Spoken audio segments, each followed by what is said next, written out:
Ukisoma neno la Mungu katika kile kitabu cha Mathayo sura ya 26 mstari wa 21, ukisoma hapo utaona Yesu anawaambia wanafunzi wake, anawaambia kati yenu kuna mmoja atanisaliti.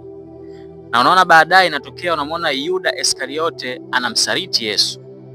Lakini pia ukienda kusoma katika kile kitabu cha Luka sura ya 22 mstari wa 34, unaona Yesu anamwambia Petro, utanikana mara 3.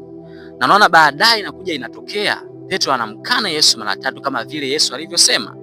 Unaona kila anachokizungumza Yesu ni lazima kitokee. Sasa nisikize kwa makini. Ukienda kusoma neno la Mungu katika kitabu cha Mathayo sura ya 24 mstari wa 36 hadi wa 42, ukisoma hapo kwa umakini unamwona Yesu anazungumzia swala la unyakuo. Anasema kuna siku itatokea, wawili watakuwa kondeni, mmoja atanyakuliwa, mmoja ataachwa. Wawili watakuwa wakisaga, mmoja atanyakuliwa, mmoja ataachwa. Je, umejiandaaje?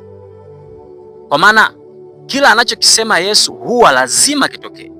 Kwa na hili swala la unyakuo ni lazima litokee, ni lazima litokee. Swala la kujiuliza, umejiandaaje? Sikiza nikwambie kitu ndugu yangu. Ni kweli tunatakiwa tuwe busy katika kutafuta pesa, kwa maana neno la Mungu linasema asiyefanya kazi na asile. Lakini pia tusijisahau kwamba muda wowote na saa yoyote Yesu anakuja kulichukua kanisa. Kwa wakati tunaweka bidii katika kutafuta pesa, wakati tunaweka bidii katika kufanya kazi, tusisahau kuweka bidii katika kumtii Mungu. Tusisahau kuweka bidii katika kumtafuta Mungu.